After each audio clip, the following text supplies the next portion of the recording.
EMS TV के सभी दर्शकों को सनत जैन का सादर नमस्कार।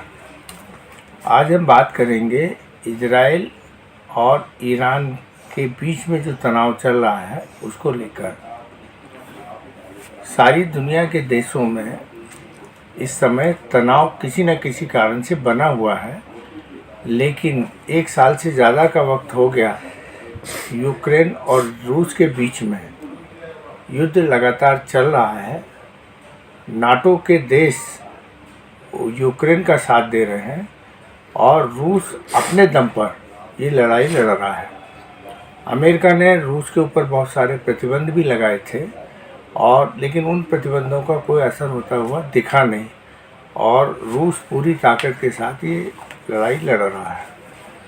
यूरोपीय देश या नाटो देश जो रूस को सबक सिखाना चाहते थे वह सबक भी नहीं सिखा पाए हैं और न युद्ध रुकवा पाए हैं। ये अंतर्राष्ट्रीय जगत की और यूरोपीय देशों की यदि इसको विफलता भी माना जाए तो कोई बड़ी बड़ी बात नहीं है। अब एक दूसरा नया मोर्चा खुल गया इजराइल और ईरान के बीच में। तो इजराइल पिछले 7 महीने से लगातार फिलिस्तीनियों के ऊपर हमले कर रहा है।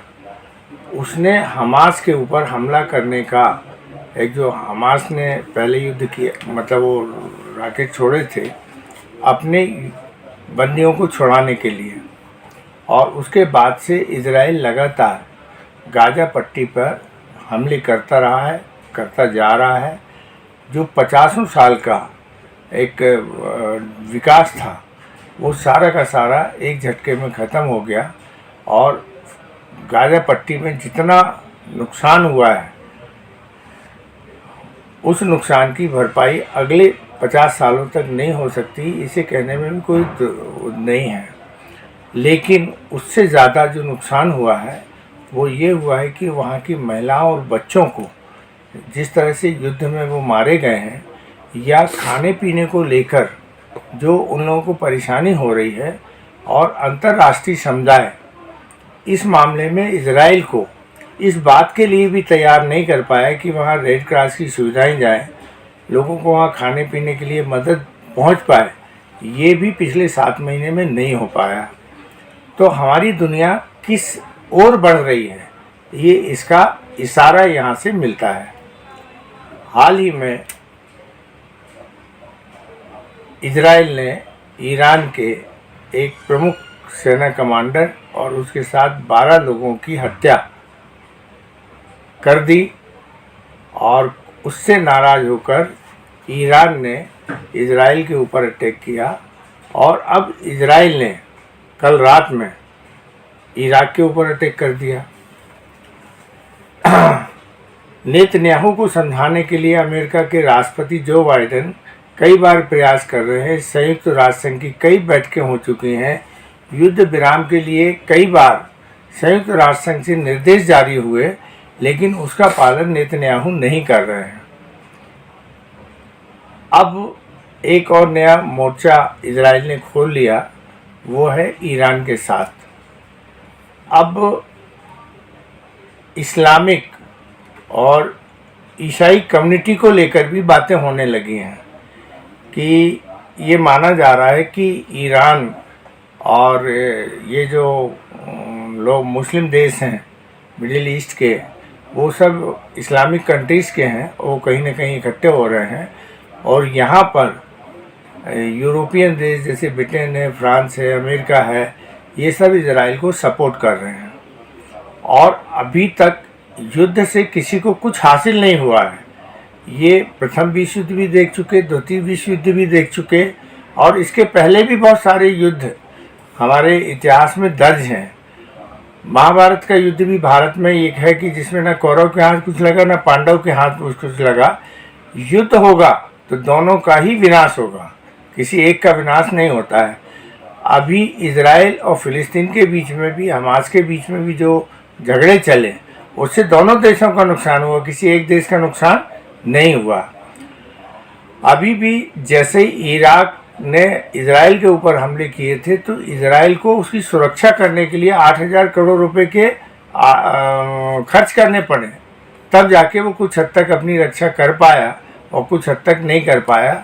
जो मिसाइलें वहाँ से छोड़ी गई थी कुछ तो हवा में उसने नष्ट कर दी और कुछ से नुकसान हुआ इजराइल को। सबसे बड़ी चिंता की बात यह है कि मिडिल ईस्ट के जिन देशों में ये युद्ध की आधारशिला बनती दिख रही है, यहाँ पे सबसे ज़्यादा कच्चे तेल का उत्पादन होता है और यहीं पर समुद्री सीमा भी सबसे ज़्यादा है।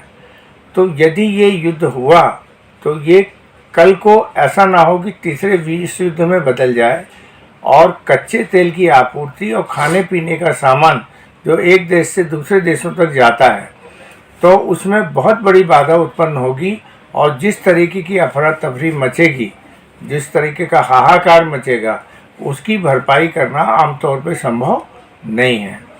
कोशिश ये होनी चाहिए कि इस युद्ध को रोकने के लिए सभी देशों को एक समान भाव बनाना चाहिए। कहते हैं समय का प्रभाव है। चीन के जो राष्ट्रपति हैं वो भी डिक्टेटर की तरह काम कर रहे हैं।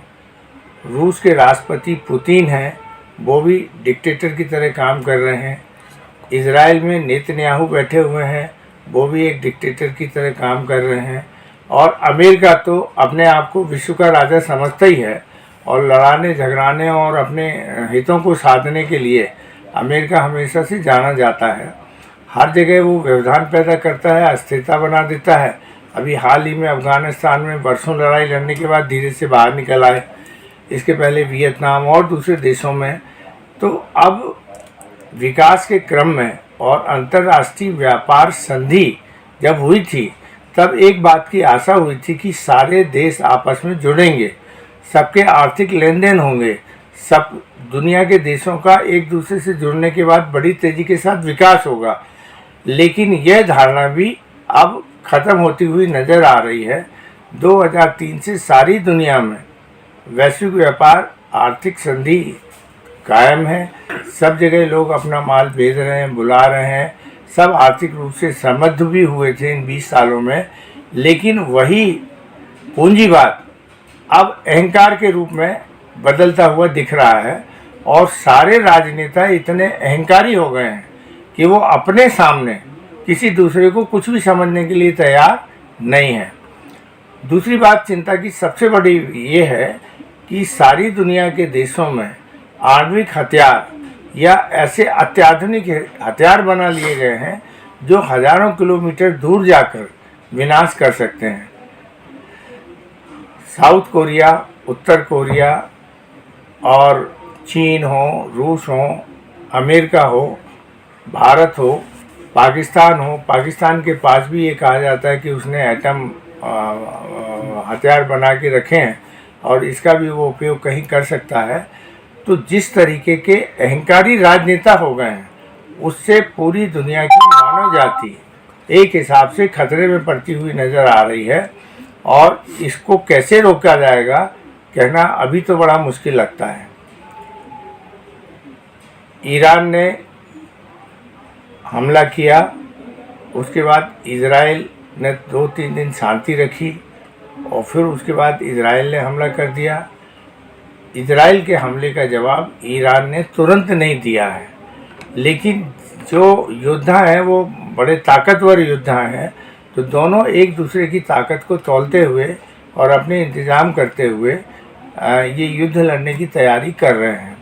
इसमें अमेरिका और यूरोप के देश मतलब एक हिसाब से पलीते में आग लगा रहे हैं। तो इसमें दुनिया के अन्य देश जो अमेरिका और यूरोपीय देशों से भी जुड़े हुए हैं उन्हें बीच में बाहर निकल के आना चाहिए कि वो इसके लिए कहीं कोई मध्यस्थता का मार्ग अपनाए। और यदि मध्यस्थता नहीं हो पाई और एक बार दोनों के बीच में युद्ध शुरू हुआ तो ये बहुत बड़ा विनाशकारी युद्ध साबित होगा पूरी दुनिया के देशों के लिए। और हमने जो अभी तक 50-60 सालों में 70 सालों में जो विकास किए हैं, हर देश का विकास हुआ है तो ये शांति के कारण हुआ है। लेकिन एक बार यदि अशांति फैली तो फिर इसको नियंत्रित कर पाना किसी के बस की बात नहीं होगी। फिर वो समय अपना दिखाएगा। और कहा भी जाता है कि एक नेचर का सिद्धांत है कि समय के साथ प्रगति होती है और फिर उसकी नष्ट भी होती है और दोबारा फिर से उसके प्रयास शुरू किए जाते हैं। तो हमें लगता है कि दुनिया अभी जिस मुहाने पे खड़ी है वो कोई अच्छी बात नहीं है, और यदि हम इतना सब विकास कर चुके हैं तो इस विकास में जो हमने अच्छे काम किए हैं वो यदि हमें जिम्मेदार बनाएं, एक दूसरे के प्रति संवेदनशील बनाएं, और हम एक दूसरे की बातों को ध्यान में रखते हुए यदि तृतीय विश्व युद्ध की स्थिति बनने से रोक पाए तो ये इस दुनिया का सबसे बड़ा सफलतापूर्वक काम होगा। अन्यथा जिस तरीके के अहंकारी राजा सब देशों में बैठे हुए हैं, ख़ास तौर से ताकतवर देशों में, और वो जिस तरीके से अहंकार के बल पर और विनाश की ओर आगे बढ़ रहे हैं, यह दुनिया के लिए चिंता का कारण बन चुका है। नमस्कार।